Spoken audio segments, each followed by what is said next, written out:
Bismillahirrahmanirrahim. Assalamualaikum warahmatullahi wabarakatuh. Halo sahabat Rumah Quran Indonesia. Perkenalkan, aku Isti dan insya Allah aku bakal nemenin kalian di podcast RQ. Dan hari ini aku bakalan ngobrol bareng seseorang yang sekarang lagi kuliah di Universitas Al-Azhar Kairo, Mesir. Dan aku bakal nanya-nanya nih, gimana tips and triknya kuliah ke sana dan apa sih tantangan-tantangannya. Tapi sebelum itu jangan lupa untuk like, share, dan subscribe video ini. Dan untuk mendapatkan ilmu yang maksimal, jangan di skip ya videonya. Oke, langsung aja kita hubungi Kak Sanianya. Assalamualaikum Kak Sania. Waalaikumsalam warahmatullahi wabarakatuh. Gimana Kak kabar Kakak dan teman-teman di sana? Alhamdulillah, Sania sendiri alhamdulillah sehat dan teman-teman juga di sini alhamdulillah sehat. Alhamdulillahirrahmanirrahim. Semoga Allah sehatkan kita semua dimanapun kita berada. Oh iya Kak, nah kan sekarang ya kita mau dengerin ilmu baru, pengalaman dari Kakak gitu, gimana caranya kuliah ke Al-Azhar Kairo, Mesir. Tapi sebelum itu mungkin Kakak boleh perkenalan dulu nih, soalnya banyak juga nih yang tanya siapa sih Kak Sania ini. Mungkin untuk teman-teman yang belum kenal gitu ya, aku perkenalkan diri dulu. Nama aku Sania Azizah ya, biasa dipanggil Sania. Saat ini saya sedang menempuh pendidikan di Universitas Al-Azhar Kairo, jurusan Syariah Islamiyah, dan saat ini naik ke tingkat 2. Insya Allah. Nah itu dia sahabat Rumah Quran Indonesia, profil singkat dari Kak Sania. Nah berarti sekarang di Mesir siang ya Kak? Kalau di sini kan sore ya? Iya teh, di sini masih siang, di sini baru habis zuhur. Oh luar biasa. Oke Kak, mungkin langsung aja ya kita ke pembahasan. Dan aku penasaran nih Kak, gimana sih perjalanan Kakak sampai akhirnya sekarang bisa kuliah di Universitas Al-Azhar. Dan sepertinya bukan aku aja nih yang kepo sama cerita Kakak bisa kuliah ke sana. Pasti teman-teman di sini juga kepo nih Kak. Mungkin boleh share ceritanya.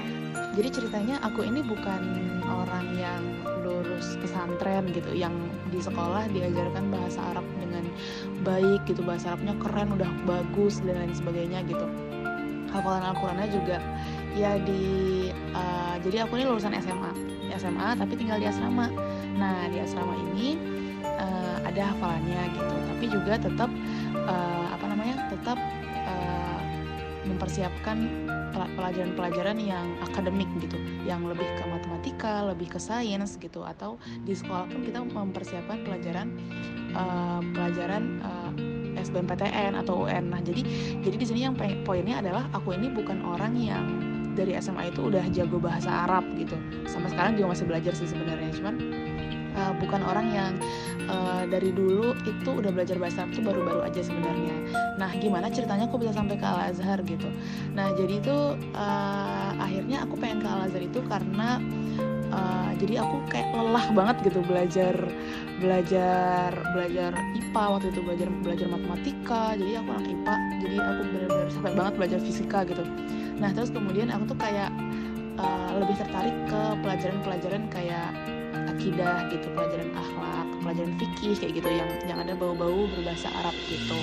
Nah kemudian jadi sebenarnya aku ini juga bukan orang yang suka bahasa Arab gitu, tapi pelajaran aku di sini bahasa pengantar adalah bahasa Arab, jadi mau nggak mau tuh harus belajar bahasa Arab gitu kan.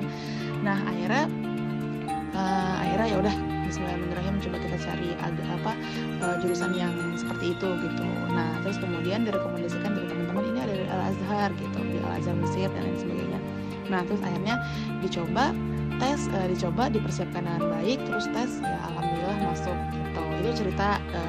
Itu cerita generalnya gitu, jadi secara umum ceritanya kayak gitu. Wah Masya Allah, ini sih beneran motivasi buat semuanya. Kadang ya kalau kita di SMA misalnya nih, ada teman-teman sahabat Rumah Quran Indonesia ini yang sekarang lagi sekolah di SMA biasa gitu ya, swasta. Dan tapi cita-citanya pengen ke Mesir. Tapi berpikir juga emang bisa ya gak bisa bahasa Arab. Ternyata Kasania membuktikan gitu ya, memberikan inspirasi buat kita semua bahwa yang sekolah ke Universitas Al-Azhar itu bisa kok dari lulusan SMA biasa seperti itu. Apalagi yang udah di pondok ya mungkin Kak. Seperti itu. Tapi juga nih Kak, kita kan Al-Azhar itu ya di Mesir gitu, dan jauh berkilo-kilometer dari Indonesia. Itu gimana sih Kak buat caranya buat kita tuh ya berani gitu ke sana gitu? Ini bener banget, pasti buat teman-teman yang pengen sekolah di luar negeri gitu, pasti ada rasa kayak gimana ya nanti kalau misalnya aku di luar negeri pasti jarang pulang ke Indonesia gitu. Di pondok aja maksudnya ke sekolah pas kalau misalnya merantau di pondok gitu kan mungkin setahun 2 kali gitu pulangnya.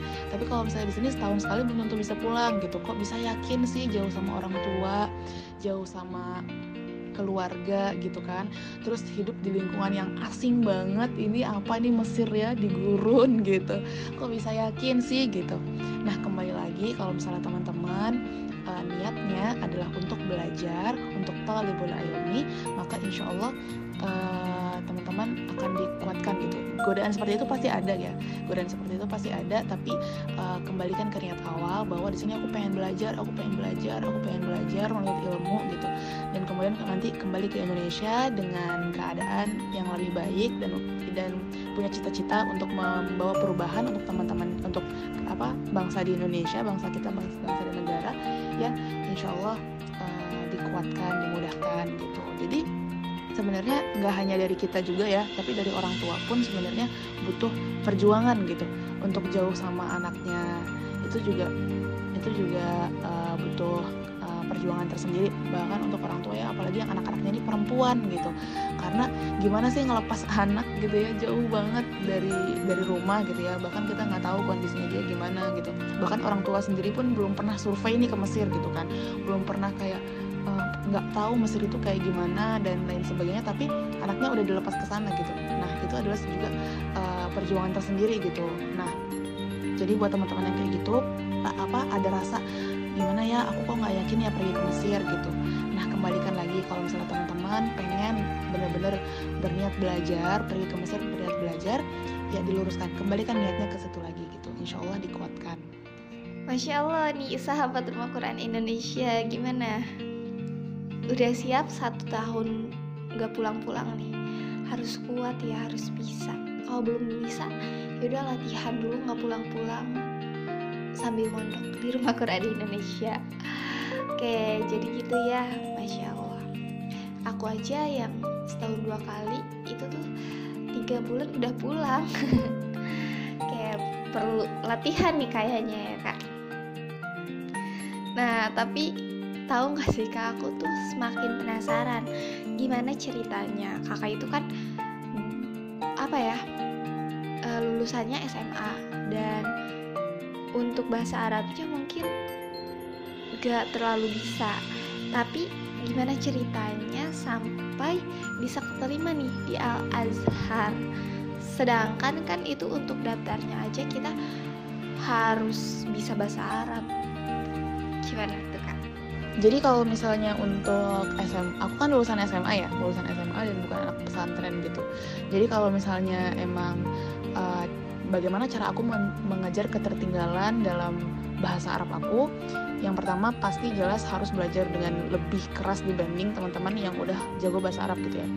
Karena untuk tes ke Mesir sendiri itu materinya nggak cuma bahasa Arab aja, tapi juga pengetahuan Islam secara umum gitu. Terus yang ketiga ada hafalan Quran, dan nanti ada kayak muhaddatsah gitu, percakapan gitu kan pakai bahasa Arab. Nah caranya aku ikut bimbel. Aku belajar di situ tuh. Nah kemudian ketemu sama teman-teman yang udah lulusan pesantren, yang bahasa Arabnya udah jago, yang udah pada ngabdi ya, sedangkan aku baru lulus anak SMA. Nah akhirnya aku belajar tuh di situ, mulai belajar mengajar ketertinggalan gitu ya. Aku baru mulai belajar tuh kalam dibagi jadi 3, isim, fiil, huruf gitu ya. Itu bener-bener baru di lulus SMA gitu. Nah habis itu baru ada mubtada, ada khobar gitu. Kalau mubtada marfu gitu, kalau khobar marfu juga gitu. Nah itu baru di lulus SMA. Wallahi bener-bener masa-masa itu tuh ini banget ya. Pokoknya aku harus belajar aja, udah kerjainnya tiap hari. Nggak ada ini ya, main sesekali gitu ya, pasti refreshing butuh gitu. Tapi kalau misalnya belajarnya ya udah belajar sama teman-teman gitu, nanya sama teman-teman yang udah jago gitu, terus nanya ustadz juga yang ngajar di sana gimana gitu, terus kemudian hafalan baru banget, bahasa Arab itu baru banget buat aku. Kalau ini sih motivasi banget buat aku pribadi nih ya, jujur Kak, dari tadi awal aku dengerin cerita Kakak sampai sekarang nih, itu tuh wah, Masya Allah, semangat aku terbangkitkan lagi. Dan sepertinya teman-teman di sini juga sama. Jadi semangat untuk menggapai impiannya itu terbangkitkan lagi. Jadi sahabat Rumah Quran Indonesia, mau siapapun kita, dari manapun kita, dan mau jadi apapun kita, kita tuh bisa sebenarnya. Ya kuncinya tadi berusaha, karena tadi ya dari cerita Kasannya ini kita banyak tahu gitu bahwa benar, aku pernah dengar nih kata-kata yang lebih baik kehilangan masa muda daripada kehilangan masa depan. Ya kayak tadi Kasannya itu sampai gak main gitu ya, buat belajar gitu, belajar. Jadi kita juga nggak apa-apa, kita nggak ngerasain kumpul-kumpul bareng temen gitu ya, happy karena buat belajar gitu, tapi insya Allah masa depan kita lebih baik gitu daripada masa muda kita dipakai buat senang-senang aja gitu, happy aja, seperti itu. Dan yang terpenting tadi ya, itu berusaha semaksimal mungkin. Nah itu dia cerita pengalaman dari Kasania, dan sebenarnya masih panjang pembahasan kita, bukan hanya di perjalanan Kasania menuju Mesir, tapi juga perjalanan Kasania di Mesir itu sendiri gitu. Gimana sih suasananya? Katanya juga yang kuliah ke Mesir itu harus nikah dulu. Apa benar? Pokoknya buat teman-teman semua yang kepo nih ya sama episode selanjutnya, jangan lupa untuk nyalain dulu notifikasinya, tombol loncengnya di sebelah subscribe itu, biar teman-teman dapat notifikasi dari episode 2 dan podcast lainnya yang insya Allah bermanfaat. Nah dan jangan lupa buat teman-teman nih ya belum klik tombol subscribe, wajib banget buat klik karena gratis. Oke. Saya Istiqomah undur diri. Assalamualaikum warahmatullahi wabarakatuh. Kita sekarang di Montaza. Yuhu. Ada apa San di Montaza San? Ada laut, ada taman gitu, bagus pokoknya ada di sini. Oh di dalam mataku ada langit. Yeah.